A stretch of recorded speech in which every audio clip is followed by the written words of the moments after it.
On November 22, 1963, the world was shaken when President John F. Kennedy was assassinated in Dallas, Texas.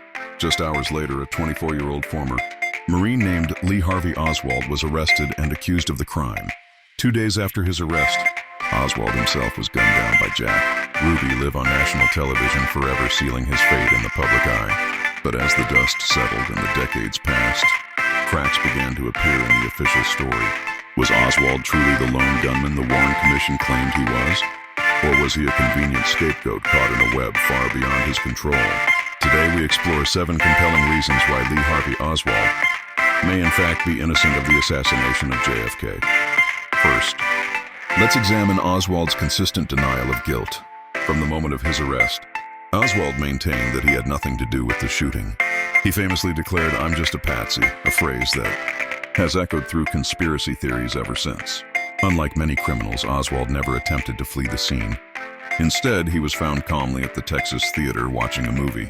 If he truly believed he had nothing to hide, perhaps it was because he genuinely hadn't committed the crime.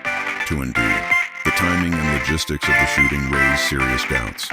According to the official story, Oswald fired 3 shots in 6 seconds from a bolt action rifle, an incredibly difficult feat even for a trained marksman.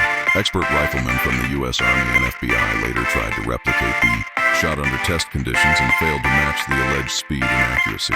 For a man with average shooting ability like Oswald, pulling off such a shot from the 6th floor of the Texas school book depository seems not just improbable, but nearly impossible. Author D, the so-called magic bullet theory, defies logic and physics. This theory, crucial to the Warren Commission's single shooter conclusion, suggests that one bullet caused 7 wounds to both President Kennedy and Governor John Connally while remaining nearly pristine. Critics have long argued that this bullet's path would have required mid-air turns and defied the laws of ballistics. If the bullet couldn't have done what officials claimed, then there must have been more than one shooter, casting doubt on Oswald, his sole guilt. Fourth, multiple eyewitnesses reported hearing shots from the Grassy Knoll, not the book depository.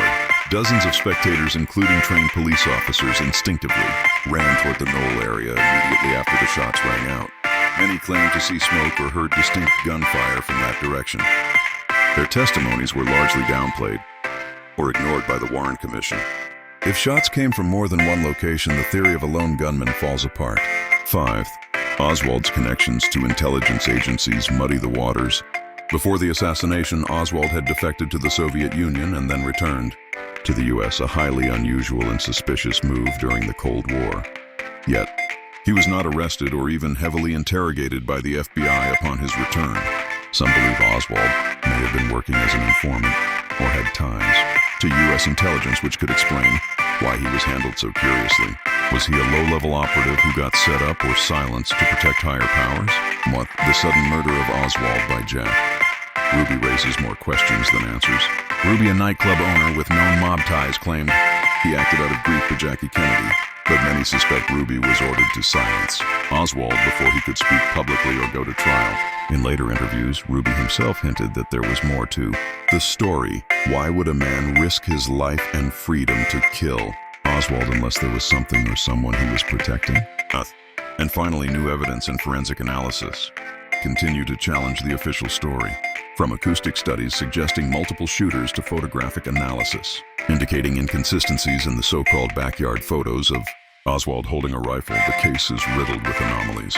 In 1979, the House Select Committee on Assassinations even concluded there was probably a conspiracy directly contradicting the earlier Warren report. Despite this, the case remains closed. These 7 reasons do not prove Oswald's innocence beyond all doubt, but they present a powerful argument that the official narrative is flawed, incomplete, or manipulated. Perhaps the truth was buried long ago. Perhaps Oswald truly was the patsy he claimed to be. What's certain is that the debate is far from over, and the American public deserves full transparency. Because when the leader of a nation is gunned down in broad daylight, and the accused is silenced before his day in court, the pursuit of truth becomes not just a matter of history, but of justice.